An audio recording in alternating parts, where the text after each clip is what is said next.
ya, makasih responnya. Sehat selalu ya.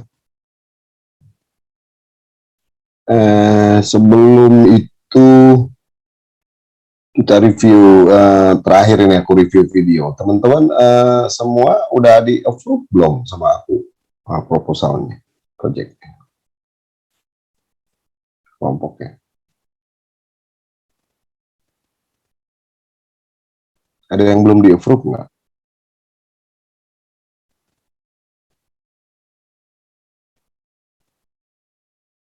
Halo?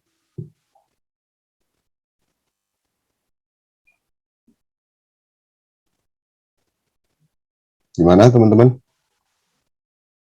Halo Pak. Pin. Iya Pak, saya sudah kirim proposal tapi Bapak belum balas Pak. Maksudnya? Saya sudah kirim proposal grup kami, tapi ya Bapak belum balas itunya.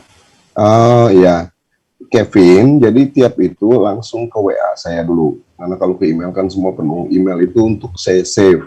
Nah WA itu komunikasinya kamu kirim misalnya filenya, lalu saya langsung baca respon, nggak bakal lama tuh saya approve atau tidak. Pin. Oh ya, oke. Jadi biarkan memang tetap yang ke email itu memang untuk saya save buktinya, tapi untuk di approvalnya kita komunikasi by WA, teman-teman. Ya, nanti saya tunggu Kevin, nanti sambil kita diskusi kelompok atau apa, nanti saya bisa langsung cek sebentar, lalu saya lihat semua.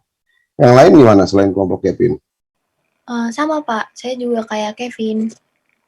Ya udah, Erin kirim ke WA aku ya. Oh iya, baik Pak.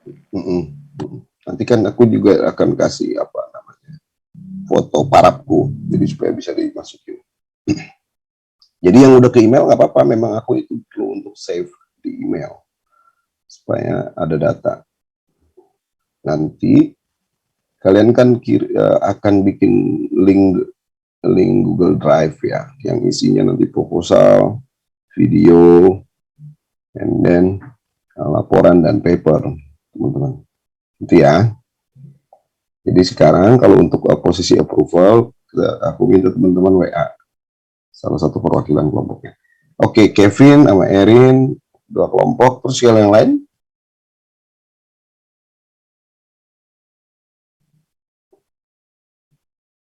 Belum atau gimana, teman-teman? Ada masalah nggak? Sebaiknya dikomunikasikan di sini gitu, supaya kita nggak misunderstanding, karena kalau di WA kadang-kadang sulit. Nggak apa-apa kalau memang teman-teman mau tanya.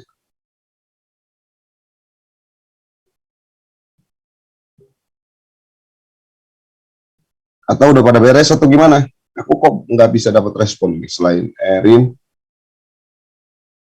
sama Kevin tadi. Yang lain gimana? Untuk kelompok 6 proposalnya udah di-approve Pak, tapi kami lagi proses buat paper and videonya. Oh dia udah ya ternyata. Dia udah. Iya, ya. Udah di-approve proposalnya. Oke, good dia. Thank you ya.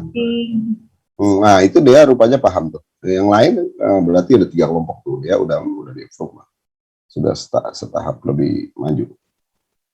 Yang lain? Kelompok Vera, juga ya. Iya, Vera. Udah di-approve juga sama Bapak. Oke, Vera. Sip. Ya, sorry ya, aku bawel karena aku harus pastikan dulu karena kemarin di kelas lain ada yang ketinggalan. Iya, thank you Vera. Vera udah. Ya udah 4 kelompok berarti. Yang lain? Untuk kelompok saya sudah, Pak. Nah, Raymond udah. Oke, good. Ya, makanya. Sorry, Mon. Terlalu banyak nama Raymond, jadi aku kadang-kadang suka bingung. sorry. Nggak apa-apa. Ya. Siap. Gabriel? Sudah.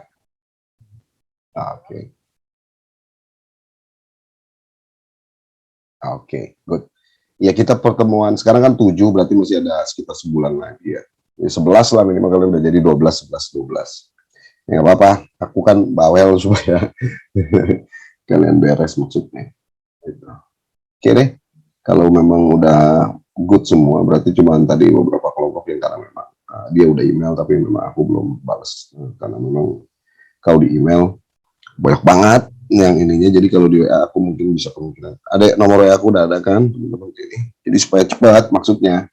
Jadi kalau di WA tuh biasanya aku langsung lihat, cek 2-3 menit, aku baca, oke, semua dia ini approve, jadi langsung eksekusi gitu. Ya. Nah terus berikutnya pada saat video sekali lagi aku ingetin jangan lupa tampilkan teman-teman punya nama dan NIM. Terus kasih logo BINUS, terus kasih nama dosen pengampu, namaku kayak format di kolom partisipan kita di Zoom gitu doang. Ya, itu jangan lupa karena beberapa sering banget ada yang lupa, jadi harus edit lagi. Mendingan kan kalau nggak lupa kan lebih nggak repot setauku. Aku sih nggak terlalu paham juga, karena pengalamanku mengedit video juga butuh waktu. Supaya kalian bisa benar-benar prepare. Gitu. Ya, apalagi ya itu nanti ada logo BINUS, entah itu apa namanya video bumper nih kalau nggak salah ya. Kalian bisa atau logo lah, apapun caranya yang penting menerangkan bahwa itu kita punya BINUS punya. Kalian Indonesia. Nah terus oh ya, nah jangan lupa juga di video itu sebutin kalian punya kelas, kalian punya nama mata kuliah, yang jurusan. Misalnya tadi siapa punya, Gabriela punya misalnya Sibi Agama, nama kelasnya LA61 misalnya. Terus jurusannya apa nih, jurusan kalian, terus tulisin. Ya, itu juga dilakukan pada saat di paper. Sama seperti format kalian di proposal kan ada juga. Yang pasti itu jangan lupa, karena itu jadi nanti supaya orang ketika itu nggak membingungkan, juga gampang mendeteknya. Itu ya teman-teman. Oke. Aku pikir kita bisa paham semua soal itu. Tolong dicatat ya, sehingga nggak ada nggak lupa. Oke. Kita langsung coba ke ini deh. Ke sesi kita hari ini itu soal sesi 7. Coba aku share screen dulu. Tentang ya, criticism to religious formalism. Jadi kritik terhadap formalisme agama. Kritik itu sebenarnya bukan berarti penolakan ya. Kritik itu bahasa Prancis tuh, Latin tuh. Artinya adalah sebenarnya pengungkapan kebenaran. Tujuannya supaya mendapat suatu situasi atau suasana yang sesuai dengan apa yang diharapkan pada awalnya. Atau mengungkapkan kebenaran-kebenaran yang ada. Kebenaran itu bisa hal yang positif, bisa juga hal yang negatif. Nah, tentunya dunia ini kalau pakai teorinya teologi ini yang ya selalu ada berkah even di tengah musibah. Ya, tapi ini dalam konteks kita bersosial, kehidupan sosial, berelasi sosial, secara sosiologis terhadap relasi kita sebagai sama manusia. Ya. Jadi religious formalism, apa itu yang dimaksud formalisme agama? Teman-teman kita bisa lihat. Konsepnya adalah, konsep formalisme agama biasanya adalah begini. A system of religion that emphasize the form of, yang terdiri dari principle, the rules, and the law. Significance as a basis and important for explanation or evaluation, yang menjadi basis yang signifikan, yang penting untuk sebuah penjelasan atau evaluasi. Sistem agama yang menekankan pada ini. Ini sebenarnya konsep awalnya religius formalisme, bahwa sebenarnya kita harus membentuk sesuai dengan prinsip-prinsip, ajaran, aturan yang ada di agama. Ya, tapi banyak orang bisa keliru. Tujuannya baik sebenarnya, atau maksudnya baik. Nah, ini dia karakteristiknya. Ini ada 2 gambar. Kenapa cuma 2 gambar? Sebenarnya semua agama mempunyai fenomena religious formalisme agama. Karena 2, karena secara garis besar, ini aku ambil bahannya dari kitab punya LMS Binus Maya ya. Agama Islam dan agama Kristen memang pemeluk yang paling banyak. Ini contoh, kita bisa lihat Bagaimana diilustrasikan religius formalisme juga terkait soal simbol-simbol agama yang dikenakan oleh para individu pemeluknya. Ya, kita bisa lihat lagi dia misalnya emphasizing religious form, menekankan bentuk-bentuk keagamaan. Ya. Lalu giving priority to the religious symbols. Ya, bisa lihat misalnya salibnya besar, ada yang pakai burka, ada yang pakai kerudung atau pakai topi haji, atau even pakai sorban atau pakai biksu yang botak palanya kayak aku misalnya, terus pakai ada yang tahu di Katolik itu pakai rosario, kalau di Islam itu pakai tasbih yang besar, terus pakai even jenggot atau apa, terus juga mencitrakan diri seolah-olah seperti para teladan para nabinya, para founder agamanya. Ya.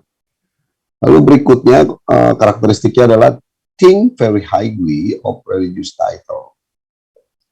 Sangat mengutamakan, mementingkan tentang isu-isu title of religious aspect gitu. Jadi ya pokoknya sangat religius sekali lah, very agamis sekali, dan seolah-olah pokoknya everything itu semua harus terkait dengan agama dan sebagainya, dengan dalil agama dan sebagainya. Gitu. Ya, secara ini bagus, dan nggak ada yang salah di sini. Cuman akhirnya banyak juga tapi banyak terjebak dalam formalisme. Ya, lalu berikutnya the use of religious term, istilah-istilah keagamaan.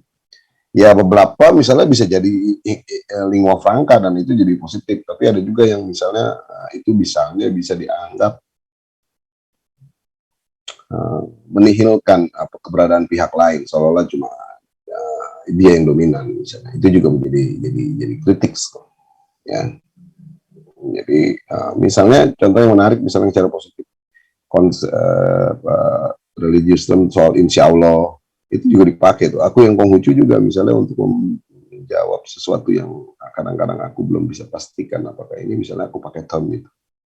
Lalu misalnya Joe Biden juga terakhir sempat viral tuh bahwa dia juga pakai istilah insya Allah untuk aku lupa kalimatnya, kalian bisa googling. Intinya pada saat itu bukan lagi dia lagi serius untuk menjelaskan satu hal yang dia belum bisa pastikan, kira gitu. Ya, tapi ada juga yang misalnya kalimat takbir misalnya yang dilakukan oleh beberapa teman yang kita anggap dalam tanda petik agak sedikit keras, bukan dibunyikan pada saat di masjid, tapi melainkan di ruang-ruang publik. Itu juga jadi kritik terhadap formalisme agama. Ya. Karena bukan pada tempatnya misalnya. Ya tentunya kita bisa beda pendapat, tapi ya pada saat demo misalnya Tuhan dibawa-bawa, misalnya kritik-kritik bagi orang yang nggak sepakat, gitu. Dan sebagainya. Ya, ini dia karakteristik biasanya yang kita bisa. Lalu juga banyak yang sayangnya banyak yang justru hari ini ya fenomenanya. Kita tidak dalam posisi menyalahkan. Orang justru yang pada pakai simbol-simbol agama yang itu kadang-kadang dia justru berperilaku sebaliknya. Misalnya kita bisa temukan ketika demo 212 orang pakai simbol-simbol agama, kebetulan agama Islam, tapi misalnya menghujat, padahal nggak ada yang salah tuh. Agama Islam nggak pernah ngajarin begitu tuh. Tapi karena itu misalnya selalu aku bilang, sering aku bahas bahwa jadi agama Islam dijadikan jadi rugi, jadi kerugian tuh karena sikap-sikap orang-orang yang nggak bertanggung jawab kayak gitu. Terus banyak juga misalnya biksu, ustadz, pendeta juga yang misalnya pakaiannya sangat religius, tapi misalnya juga banyak melakukan tindakan-tindakan yang merugikan orang lain, bahkan mungkin kriminal. Kita bisa lihat tuh banyak karena dalam teorinya Tom Nichols soal the death of expertise tuh hari ini orang kan gampang banget tuh jadi terkenal.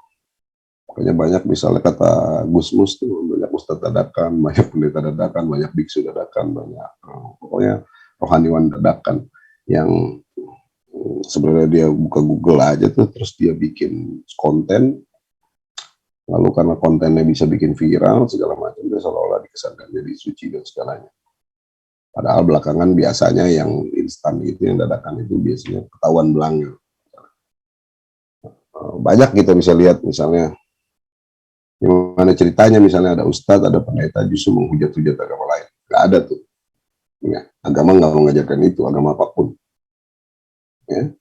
Dan itu yang juga jadi kritik terhadap religius formalis. Tapi banyak juga yang menggunakan simbol-simbol agama dengan terang benderang dan bahkan sangat Islami, sangat Kristiani, sangat Buddhis sekali segala macam. Tapi justru publik nggak keberatan tuh, karena misalnya narasi yang dibawakan oleh para tokoh yang menggunakan formalisme agama dengan simbol-simbol itu justru ya menenangkan, bahkan menyejukkan. Contoh misalnya Agin misalnya, dia kan pakai sorban tuh. Simbol agamanya sangat kental. Sebelum Agim, menurut para emak-emak sebagian yang agak sebel, agak Agim gara-gara sama ini, dia cuekin ini kan. Misalnya sekarang, dulu tuh Agim waktu zaman-zaman aku SMA, semua agama suka dia.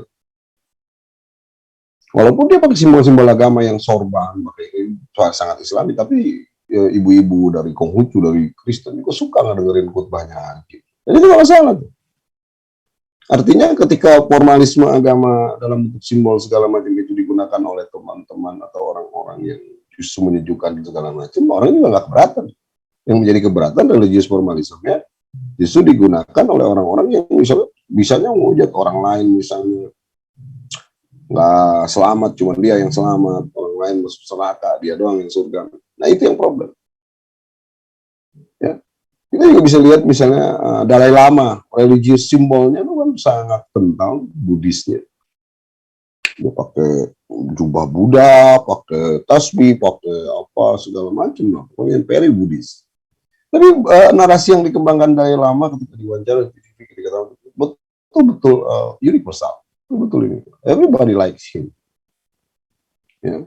Terus Paus Franciscus misalnya yang hari ini, simbol-simbol agamanya sangat kental, orang dia selalu pakai pakaian resmi, pakai topi Pope, pakai tongkat bahkan ketika Paskah misalnya atau di Santo Basilika dan sebagainya. Tapi orang semua respect tuh. Bahkan kalau kita lihat yang ke Basilika Santo Petrus, tidak semua juga Katolik kan. Daftar kunjungannya bisa kita cek tuh. Dan mereka tetap merasa enjoy. Jadi sebenarnya bukan masalah sebenarnya religious formalism itu ketika apa yang dikenakan itu sesuai dengan ajaran agama yang menyejukkan dan sebagainya.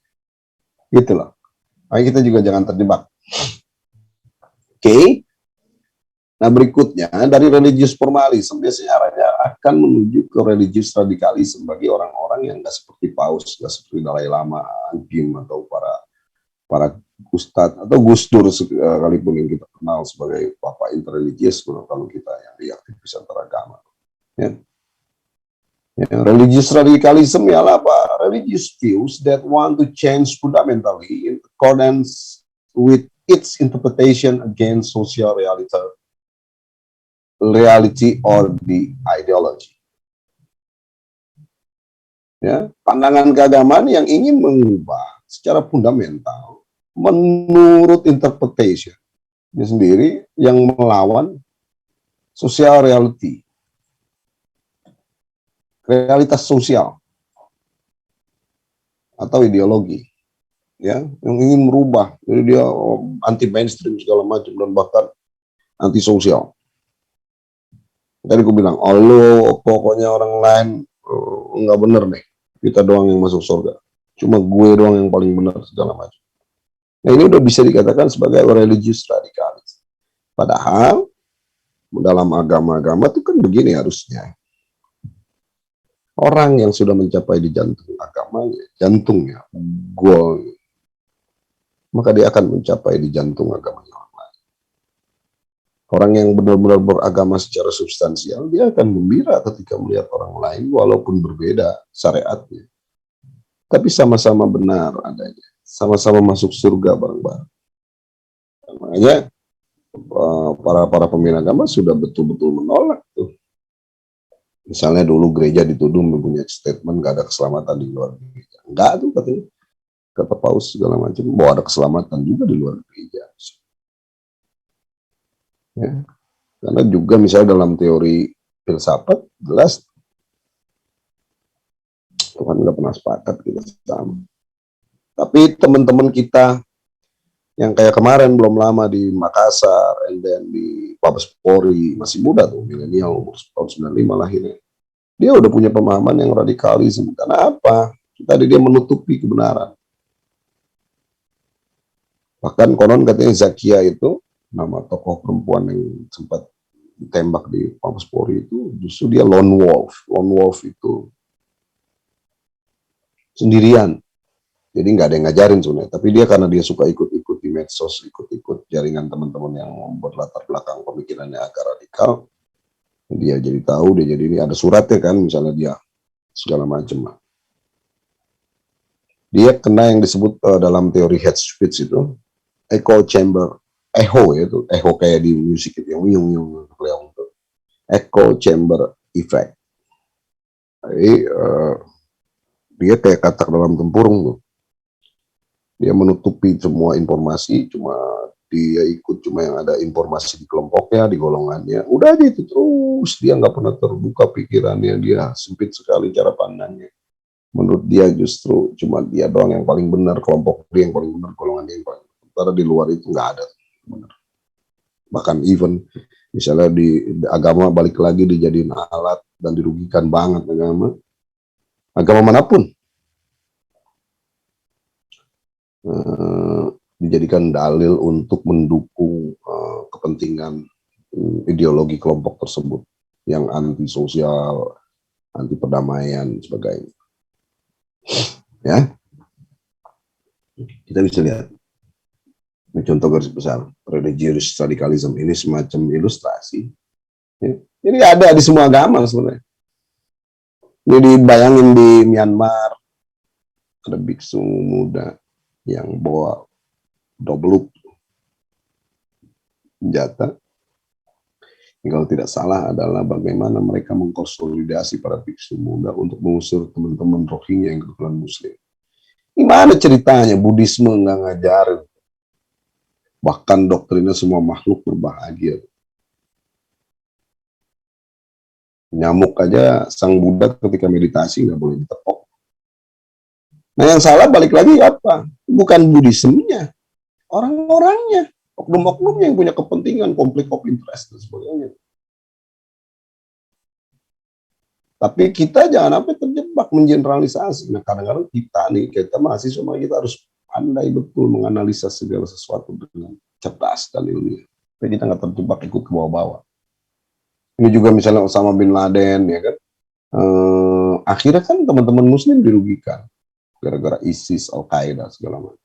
Mana ada orang Muslim mengajarkan agama Islam mengajarkan itu. Tapi karena dia punya kepentingan politik, kalau kau baca teori konspirasi ini soal kekayaan, soal minyak dan sebagainya. Bahkan kalau kita pelajari konflik-konflik agama itu di belakangnya behind the scenes-nya konflik-konflik politik, konflik kekuasaan, konflik geografis, konflik wilayah, negara dan sebagainya.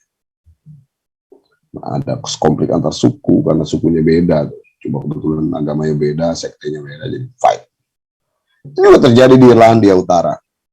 Teman-teman Katolik sama teman-teman Kristen Protestan perang bom-boman itu di dunia. Makanya istilah teror itu kan sebenarnya dari terjadi konflik di Irlandia Utara tuh. Terorisme. Dulu justru merujuk pada teman-teman Katolik yang dianggap minoritas di Irlandia sana. Karena melawan hegemoni teman-teman Protestan atau Anglikan di Inggris saya. Tapi belakangan pasca Black Tuesday yang pesawat menghantam menara kembar, justru terorisme berubah tuh stigmanya terhadap teman-teman Muslim.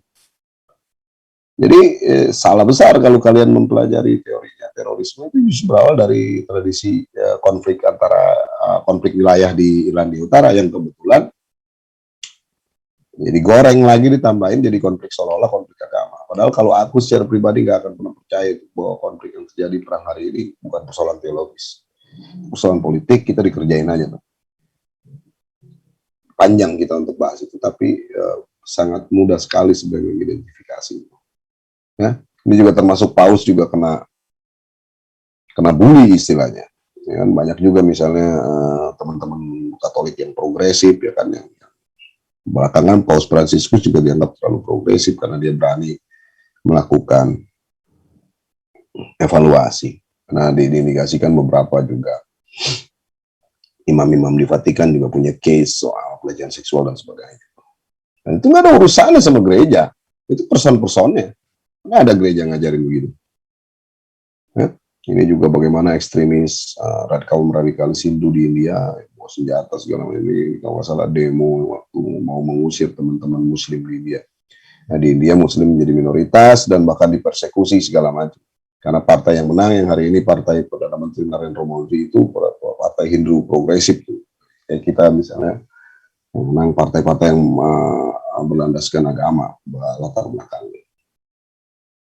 Usir teman-teman Muslim di India itu yang update terakhir, bahkan hak-hak warga negara mereka, hak-hak rumah sakit segala macam dibikin undang-undang dirubah, kacau. Itu soal politik. Karena dia harus mengembangkan narasi itu supaya pemilih pro sama mereka. Dan laku kebetulan.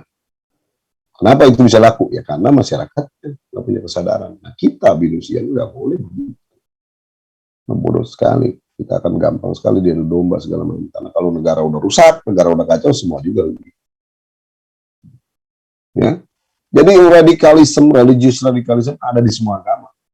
Tinggal makanya kita menjadi orang yang betul-betul bisa memahami itu dengan baik supaya kita accountable faith, iman kita bisa tanggung-jawabkan. Nah, kalau kita beragama itu sebenarnya kita know what we believe sebelumnya, tahu apa yang kita percayai. Nah, pada step itu, setelah kita tahu, lalu kita buat pertanyaan why we believe, apa kita bisa percaya dan meyakini itu. Kita analisa itu dengan dalam, mengkaji ikro dalam Islam itu kan misalnya belajar terus apa dalam Buddhisme, melakukan apa namanya sholawat dan sebagainya, mengkultivasi diri kan, memurnikan diri, karena agama itu kan pada awalnya sunyi, bagaimana menjelaskan relasi hubungan kita manusia terhadap sesama manusia, terhadap semesta, lalu bukan utama kita, batin ya kita, spiritualitas kita kepada yang sang pencipta. Dengan sebutan yang tradisi historik yang berbeda-beda tiap agama tentang sang pencipta itu. Ada yang nyebut Allah, ada yang nyebut Yahweh, Allah Bapa, ada yang nyebut Tien, ada yang nyebut Sang Hyang Widi, ada yang nyebut Bodhisattva dan sebagainya. Ya. Ini bisa kita lihat. Makanya ini ada ilustrasi tuh, setan happy tuh. Ini kan kira-kira maksudnya Raja Setan nih. Jadi apa? I love fanatics. They should know how to hate. Dia suka tuh orang-orang fanatik karena dia tahu persis bagaimana harus saling membenci, saling menjatuhkan, kata setan. Terus deh lanjutin. Ilustrasi. Misalnya ekstrim Kristen, burning books, saling membakar kitab suci, dengan ini lalu membakar bendera dan sebagainya. Nah, ini ribut gara-gara soal ini ya, misalnya. Tentunya untuk konteks kitab suci yang nggak boleh lah, memang itu pasti akan memicu. Gitu. Terus kartun juga misalnya di Prancis segala macam. Ya, makanya harus saling bijak. Udah tahu misalnya itu adalah satu hal yang dilarang, tapi kok kita sengaja memicu itu, nah itu namanya memancing, nah, itu geblok. Kita harus saling menghargai itu. Dalam tradisi agama Islam, Nabi Muhammad tidak boleh diciptakan, apalagi ini bikin kartun segala macam. Itu kacau lah. Orang-orang yang bikin itu kan gak ada kerjaan, itu geblok gitu. Kasarnya mau ngapain akhirnya? Akhirnya memicu kemarahan gitu, teman-teman. Dan kita juga harus paham itu, menganalisa itu. Ya. Nah, ini teman-teman bisa lihat the cause of the religious radicalism. Biasanya pasti social political factor. Ya. Ada emotion juga. Faktor religious emotion tadi. dipancing kan emosinya. Udah jelas dalam dalil agama tertentu, misalnya dalam agama apa, misalnya Hindu, motong sapi itu dilarang misalnya. Tapi disengajain, misal dikembangin narasi, misalnya oleh teman-teman ini bahwa di depan orang-orang Hindu motong sapi. Dan itu kan nggak boleh. Itu kan emosinya dipancing, sama seperti kartun Nabi Muhammad. Nah yang gini-gini kita harus paham. Apain gitu. Dan itu kan nggak menghargai tuh perbedaan. Toh nggak motong sapi di depan mereka juga bisa. Toh nggak bikin kartun juga bisa, misalnya. Secara sederhananya. Tapi kan nggak sederhana itu. Buat apa memicu gitu.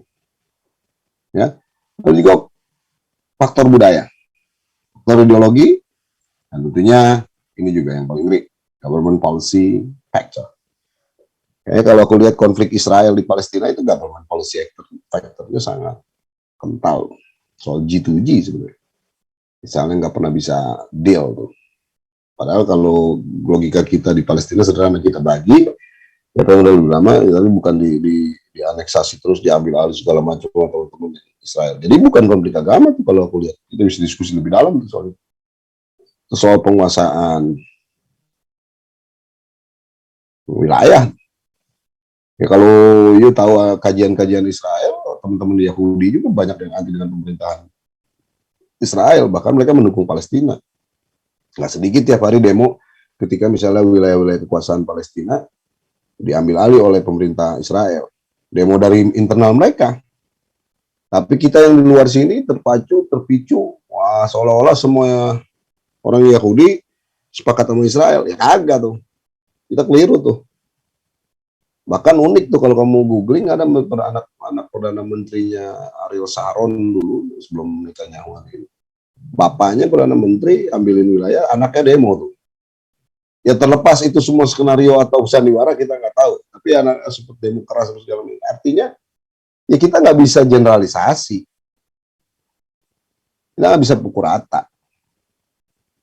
Karena nggak begitu tuh. Ya, itu selalu terjebak di situ kawan-kawan. Ya. Nah, bagaimana cara untuk menanggulanginya? Ya, kita harus siapa misalnya, ini secara general memang, surrender themselves to God. Kita main di isu-isu yang global, yang universal. Care for others. Peace to the world. Isu-isu ini yang harus kita main dalam relasi kita. Menangkal radikalisme. Karena teman-teman yang radikalisme, yang awalnya dari religious formalisme, biasanya dia tertutup dan segala macam. Kita harus terbuka. Jangan-jangan di kita juga, di antara kita tanpa sadar, apalagi lagi pandemik kayak gini, ada salah satu temen yang beda agama dibully, dia jadi kesel, dia jadi dendam, dia jadi ini, dia keki, dia balas dendam, tuh gua tembak lu, gua apa, bisa begitu juga. Itu bisa dari agama apa aja tuh. Ya, jadi balik lagi, apa yang terjadi sebenarnya agama dijadikan tools. Agama kan benda mati tuh, tergantung manusia mau pakainya. Ya kan, kalau dia arahkan kepada yang baik, selalu ya baik. Tapi kalau apapun bisa diolah tuh, karena manusia saking perfect. Gitu. Dalil-dalilnya bisa disalah tafsirkan demi kepentingannya. Enggak begitu sebenarnya. Karena dalam membaca kitab suci menurut ilmu eksegesis, apapun itu semua, kita harus ada studi komparatif, terus studi historik. Studi historik apa maksudnya? Kenapa ayat ini keluar? Pada saat apa ayat ini keluar? Konteksnya pada saat apa? Apakah bisa dipakai pada konteks hari ini? Sebagainya. Ada tuh. Di Islam misalnya ketika aku kuliah di UIN itu ada tafsir hadis. Bahkan hadis-hadis aja juga banyak juga kategori. Nah mereka mengkaji tuh, mana hadis yang pas, mana hadis yang benar. Bahkan ada yang palsu juga kadang-kadang. Dan itu tidak bisa ditelan mentah-mentah. Hadis ya, bukan Quran maksudnya. Hadisnya. Nah itu yang jadi masalah kita hari ini. Karena kita nggak mau, kita sebagai manusia terjebak pada misalnya generalisasi, terjebak pada misalnya stereotyping, prejudice segala macam. Dan kita hari ini, kenapa kita misalnya nggak pernah bisa sepakat? Karena kita belum pernah berjumpa. kita belum pernah ngobrol gitu beberapa. Nah, sebenarnya poin-poin itu yang teman-teman harus bisa maknai dengan baik. Ini ada film sebenarnya pendek sekali, bisa kita lihat sebagai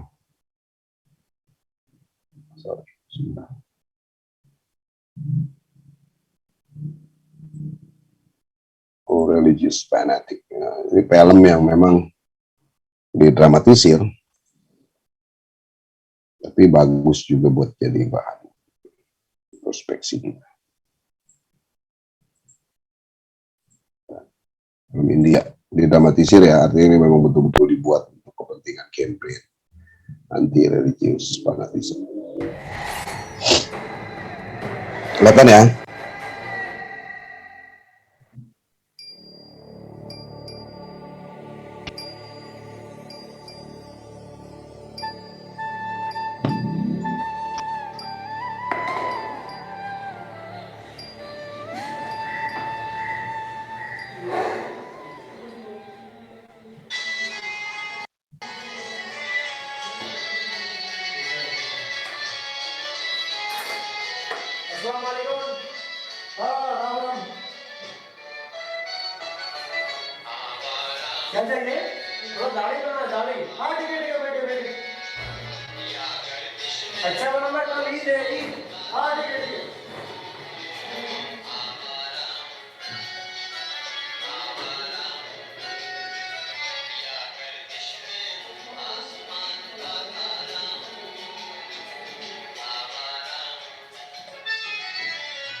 मार ये कुत्ते को मार ये ब्राह्मण को मार दे पकड़ उसको पकड़ मार दे मार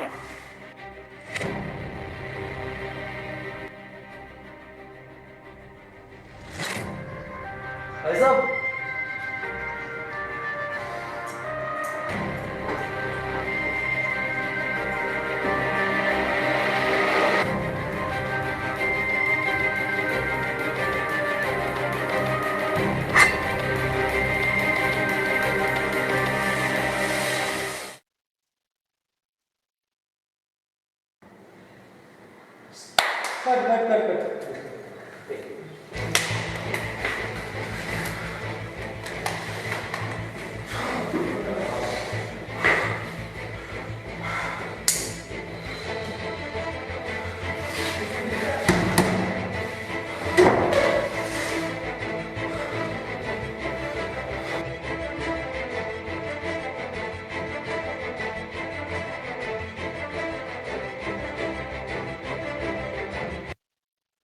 Ya, teman-teman bisa lihat. Karena solidaritas, merasa teman sesama agama dia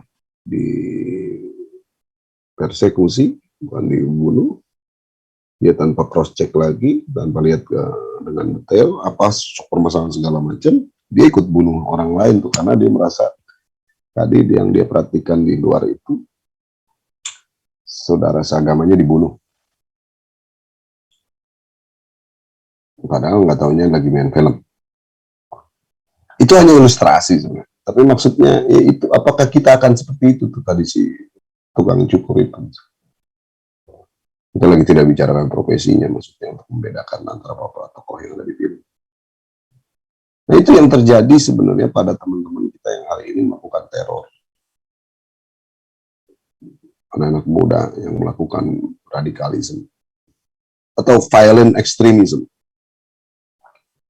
Jadi sebenarnya bukan yang radikalisme agama, tapi ketika itu coba, misalnya bayangin ada provokator sama kalian, konflik di Ambon segala macam, diadu domba, kalian nggak bisa analisa itu, ya itu bisa bahaya.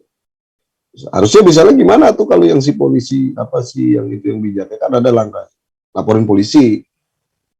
Coba kalau dia lapor polisi dulu sebelum ambil eksekusinya, sebelum ambil tindakannya, bisa banyak dihindari tuh, karena kalau udah terjadi ya udah. Misalkan itu tuh teman-teman. Oke, Oke, sampai sini ada yang mau discuss atau mau cerita pengalaman pribadi? Atau apa? Silakan. Teman-teman.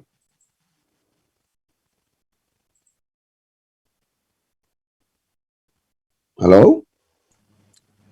Saya dulu Pak, boleh Pak? Silakan lihat. Ya, jadi itu tentang ini sih Pak, tentang radikalisme ini.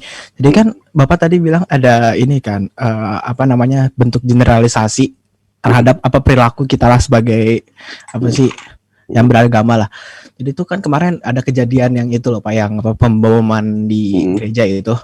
Itu tuh kemarin saya kan ada kayak ngobrol gitu sama teman-teman saya yang ada yang campur Kristen, ada yang Islam juga. Kita ngobrol apakah dengan kejadian ini, apakah kita sebagai Islam itu benar-benar Islam gitu Pak, ngerti gak sih Pak? Yang radikal ya ini. Saya di agama pun, di agama Islam pun kita diajarkan untuk berbaik ke semua agama gitu kan. Iya, bahkan untuk apa di agama Islam itu untuk tidak mencampur adukan agama lain, ada di surat Al-Kafirun kalau nggak salah saya, agamamu agamamu, agamaku agamaku gitu. Menurut saya misalkan radikal ini terus terjadi, apa kita bisa merealisasikan apa yang ada di Al-Quran itu gitu. Dan apakah radikal ini bisa diberhentikan gitu Pak? Saya kan berarti kan ada sedikit lenceng gitu kan Pak dari apa yang kita diajarkan gitu. Oke, menarik. Saya kegalauan di hati saya. Apakah kita bisa melawan itu gitu kan? Gitu ya. Ya bahkan kita yang Islamnya juga jadi bingung apakah kita tuh agamanya bener gitu Pak. Bahkan mereka aja tidak menerima agama lain gitu Pak. Salah. Itu tadi ya. Ini persoalan. Bagaimana memang agama jadi tools. Karena kalau kamu pelajari sejarah agama, history of religion, itu bukan hanya sekarang ya, banyak sekali terjadi. Bahkan misalnya pasca Nabi Muhammad wafat pun, ada istilah kalau dalam ilmu interreligious dialog itu namanya author in our religion. Ada yang berbeda di agama kita. Saya dalam kekristenan, itu banyak bukan sekte, denominasi, terutama teman-teman Protestan. Dalam Islam juga ada, kita tahu yang ada Sunni, ada Syiah, ada Sunni. Jadi ini persoalan bagaimana manusianya keliru menyikapi atau memaknai pesan-pesan keagamaan. Jadi bukan agama yang salah, ya. Selalu itu, dan itu selalu itu terjadi. Makanya aku bilang, jadi kalau saya misalnya pada posisi tadi, apakah Islam busuk begitu? Enggak, dan itu terjadi di semua agama ya. Nah ini masalahnya memang. Karena agama itu ada sistem religi, ada sistem keyakinan, sehingga religious emotion itu pasti bisa terbangun. Nah, tinggal gimana kita lebih mengedepankan titik-titik perjumpaan atau nilai-nilai yang, ya kan agama itu kan sebenarnya Pak, yang pasti kita semua nih sepakat nih, ayo deh, kita boleh cek. Ada nggak agama yang nggak ngajarin cinta kasih? Ada nggak agama yang nggak ngajarin ketidakadilan? Ada. Musuh agama tuh kan sebenarnya kalau kita mau membuat definisi atau kategori ya, musuh agama tuh sama, agama manapun. Apa musuhnya? Kejahatan, ketidakadilan, keangkara murkaan, ya kan? Terus apa lagi? Pembodohan, pendidikan yang tidak benar. Kan para nabi, para pendiri agama hadir untuk itu, untuk menghadirkan keadilan, supaya tatanan manusia itu lebih menjadi apa namanya, lebih baik. Ya, makanya mereka reform itu. Ya kan, Nabi Muhammad, Yesus itu kan reformis itu. Karena misalnya ada yang menyimpang, misalnya kan kita bisa lihat misalnya dalam Yesus punya biografi misalnya. Di Bait Allah itu banyak orang-orang yang justru kebetulan Yahudi menyalahgunakan, mereka berjualan sembarangan segala macam, kesucian Bait Allah menjadi hilang. Sehingga Yesus marah. Mereka kan mereform itu. Oh itu nggak benar tuh. Nabi Muhammad juga demikian. Sang Buddha juga demikian, apa yang terjadi pada Hinduism, dia bahwa ada kasta dan segala macam. Mereka mereform itu, dan gak ada yang salah sebenarnya sama agama. Yang salah adalah ketika kita manusia salah menyimpulkan. Makanya penting sekali dalam belajar agama. Kalau di Islam tuh ada namanya sebenarnya, ya kan saya mungkin lebih paham, nanti koreksi aku kalau aku salah. Itu ada namanya mengkaji itu kan, Iqra makanya ayat pertama itu. Kita harus mengkaji terus. Nah, sehingga kita tidak mudah sekali ditunggangi. Nah, balik lagi, kita nggak perlu berkecil hati. Karena ini persoalan agama kita digunakan yang harusnya kita gunakan kayak kalau kita pinjam analogi kayak pisau untuk potong bawang, kok diperiksa pakai buat nusuk orang. Jadi yang salah bukan pisaunya tuh, orangnya kan. Ini persoalan itu. Nah sekarang gimana solusi kita? Nah pertama, kita harus punya sikap berhenti mengutuk kegelapan, lalu kita nyalain diri kita. Kita yang eling, kita yang sadar, kita mereduksi. Kita terus imbangi ya, kalau dalam teori yin yang tetap itu akan selalu ada, karena itu keniscayaan. Tapi kita imbangi terus, kita lakukan karena ini bagian dari effort kita. Ya, nah caranya apa? Ya butuh peran serta semua, misal pemerintah dan segala macam. Atau misalnya di negara-negara tertentu juga berhasil tuh, tidak ada teroris. Even di Arab Saudi juga nggak ada tuh bombing. Di Malaysia sendiri nggak ada tuh. Malah Malaysia ekspor orang-orang gitu kalau gitu pakai ini. Tapi jangan Malaysia tersinggung. Nordin M. Top, Dr. Azhar itu orang-orang Malaysia, dia booming Indonesia. Kita yang dikerjain, kita jadi battlefield. Di Malaysia mana pernah kita dengar ada bom. Artinya apa? Mungkin sekali di kita tuh tidak ada terorisme. Dengan catatan, kita harus melakukan apa? Penyadaran bagi masyarakat kita. Kita harus lakukan penyadaran itu. Terus menerus, kontinu. Dan mungkin di Singapura safety itu. Singapura nggak melarang agama Islam tuh. Nggak melarang apaan. Asik-asik aja. Brunei ya pribadi Muslim. Sangat Islami sekali tuh. Nggak ada tuh bom. Nah ini persoalan kita semua menyikapi itu bersama secara bijak. Itu sebenarnya ya. Jadi nggak ada yang salah. Jadi jangan jadi kita bingung atau ini persoalan kita berjuang mengimbangi gitu. Nangkep ya? Iya Pak, tapi Pak tadi kan Bapak udah ngomong soal tokoh agama nih Pak, itulah apa yang menjadi pilarnya lah, tokoh-tokoh agama itu keluar kan. Nah tapi ada beberapa tokoh agama yang merujuk ke kebencian gitu loh Pak. Mereka kan berarti kan tokoh agama itu kan berarti udah dipandang gitu kan Pak. Udah jadi sesuatu tokoh yang udah jadi panutan gitu. Nah, berarti kan mungkin adalah kayak saya gitu yang bisa memilah-milah. Tapi kan ada beberapa yang ini kayak ngikut aja lah gitu. Dia paling bener gitu kan. Iya. Nah, maksud saya tuh berarti kan tokoh agama ini bisa dibilang 50-50, ada yang bener kajiannya, ada yang agak gak bener kajiannya gitu. Kalau dulu mah semua bener ya, tapi gara-gara internet, gara-gara fenomenologi teknologi segala macam. Jadi sekarang udah banyak yang dadakan tuh ya. Nah iya itu kan? Pak, iya Mas. Jadi kita bingung buat milih ini tokoh agama yang sudah dipandang tinggi derajatnya gitu. Gampang ya analisanya ya. Mau dia dipandang apa enggak, kalau dia narasinya menyebarkan hate speech, udah nggak bener loh. Tokoh agama manapun. Tapi kalau followersnya banyak kan jadi kita yang kena juga Pak. Makanya itu kan the death of expertise itu ya. Ya jadi begini ya, kalau begitu kan kita justru mengutuk kegelapan. Nggak ada gunanya. Ya saya harus tetap menjadi di tengah, penyeimbang. Pertama misalnya tindakan yang paling preventif atau defensif, ya jangan ikut-ikut share, jangan ikut-ikut like. Misalnya, jangan ikut-ikut nonton, jangan ikut-ikut subscribe. Itu juga, ya walaupun itu preventif. Tapi kedua misalnya, bisa juga dilakukan misalnya kayak orang-orang kayak Gus Dur, kayak siapa. Walaupun kita nggak sekuat mereka, tapi kita menjadi di tengah. Kita justru alihkan isu itu menjadi isu-isu yang moderat, yang apa. Oh nggak begitu, gitu. Tapi jangan terjebak kita justru jadi influencer atau buzzer yang akhirnya pro sana pro sini. Aku jujur aja nggak suka juga ngelihat lama-lama kalau ngelihat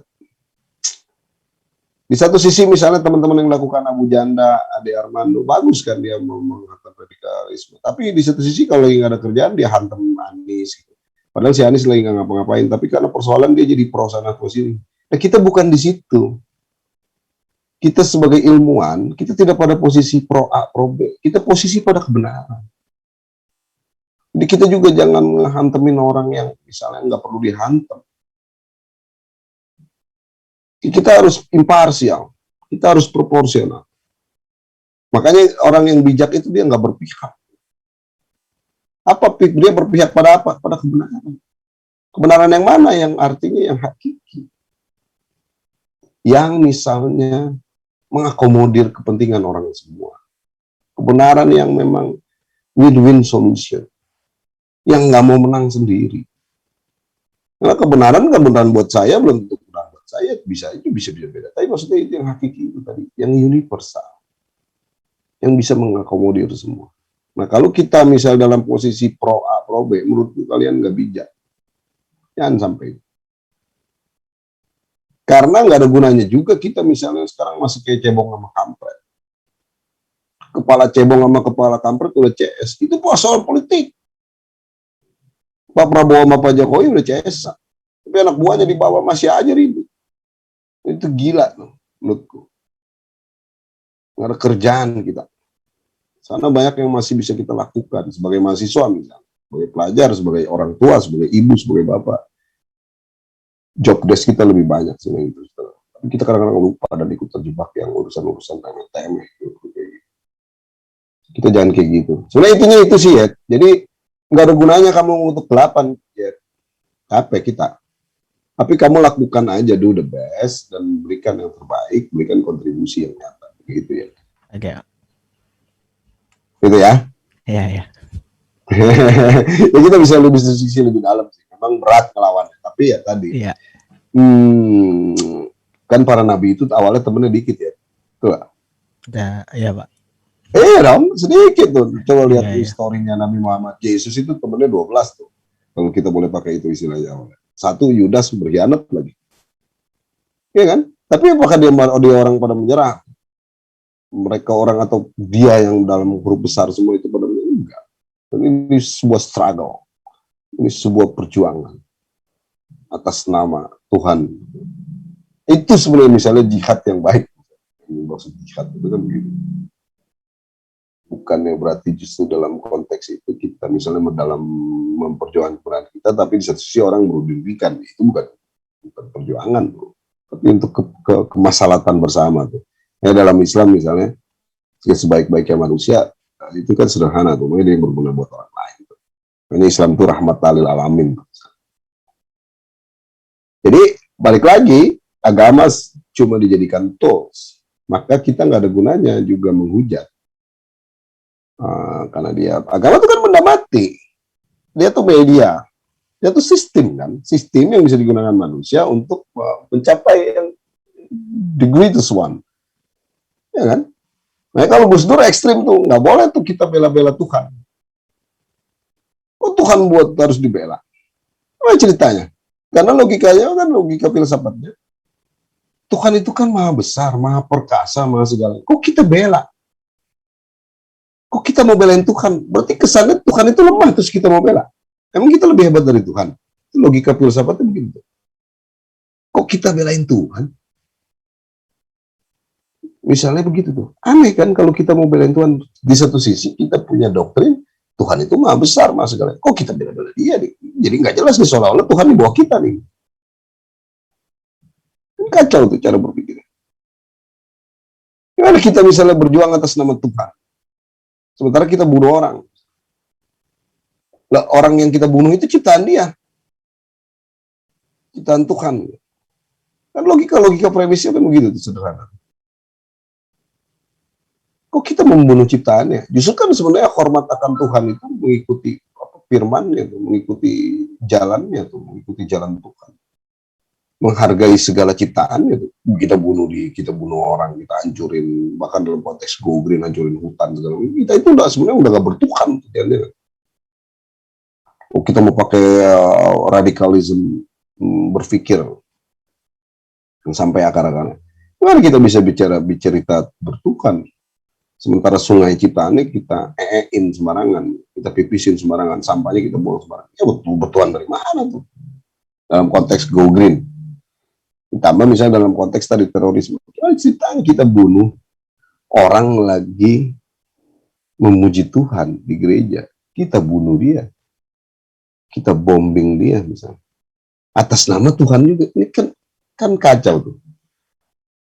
Jadi nggak ada urusan sama dalil agama sebenarnya. Kalau aku ya. Tapi agama dijadikan alat untuk memperkuat. Maka aku paling nggak sepakat kalau misalnya terorisme dikaitkan sama agama. Karena dalil aku begitu, ya nggak ada agama jadi korban di situ. Dia jadi victim sebenarnya, kesian.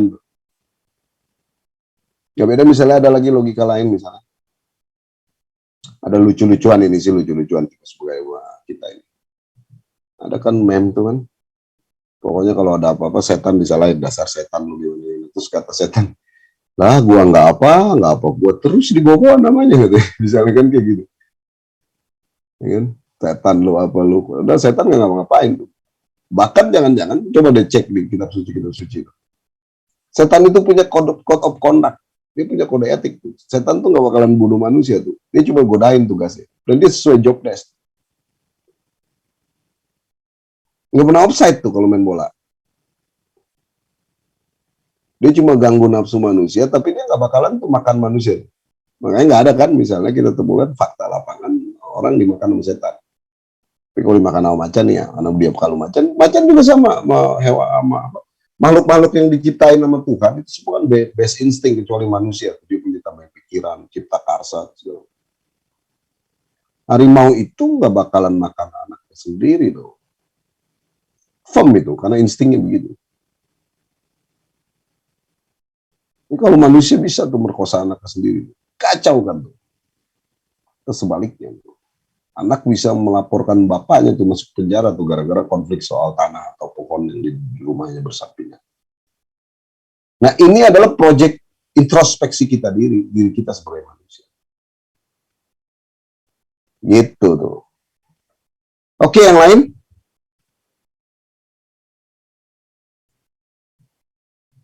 Kalau nggak ada kita bagi kelompok deh, ya. Seperti biasa, kemarin kelompok udah pernah kerja kelompok kan? Udah pernah, Pak.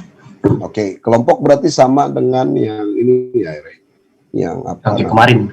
Ya, yang kelompok Oke. project video, ya. Oke, Pak. Nah, berapa sih totalnya kelompok di kelas kita? Ada 6 Pak seingat saya. 6 ya? Oke, baik, thank you. 6, and then, jadi gini, tugasnya sederhana. Analisa tentang apa ya sebenarnya. Sebentar. Yang nggak usah terlalu sulit. Analisa tentang konflik antar agama. Tapi yang ada solusinya. Jadi kalian googling, cari berita misalnya konflik antar agama dimanapun bebas. Tapi ada solusinya, ada win-win solusinya. Gitu loh. Jadi cari salah satu contoh kasus, tapi termasuk kalian tampilkan solusinya di situ. Atau kalau yang belum ada solusinya, kalian bisa kasih solusi sendiri. Paham nggak? Paham, Pak. Oke, Desi. Yang lain paham ya? Paham, Pak. Oke, gampang tuh. Nanti kirimin ke emailku, dan aku berharap makanya kelas ini saya juga dapat A dulu buat semuanya. Karena ini soal kalian punya banyak assignment. Tapi nanti emailnya biasa nama mata kuliah, nama sesinya religious formalism, nama mata kuliah, nama kelas. Terus di dalam filenya kasih nama member. Jadi aku akan menerima dari kelas ini 6 email. Oke? Bisa ngerti? Maaf Pak, tadi Oke, Pak. formatnya gimana ya? Formatnya nama sesinya kan religious formalism. Nama kelas sama nama mata kuliah, Oke Pak. sama nama jurusan, Fer. Ya, Fer. Oke, terima kasih Pak. Ya, oke. Oke, aku bikinin kelompok ya, teman-teman. 6 ya. Pilih sendiri ya.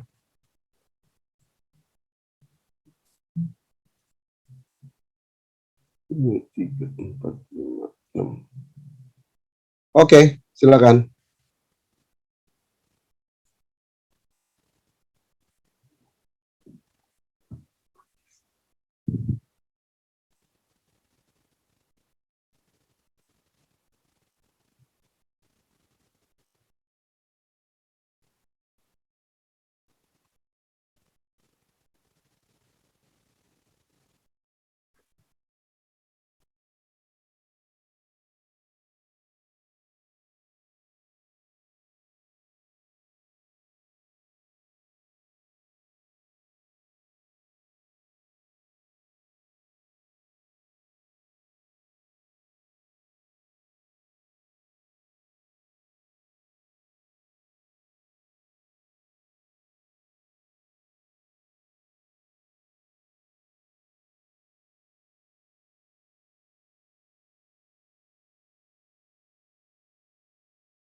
Gabriel, ada masalah?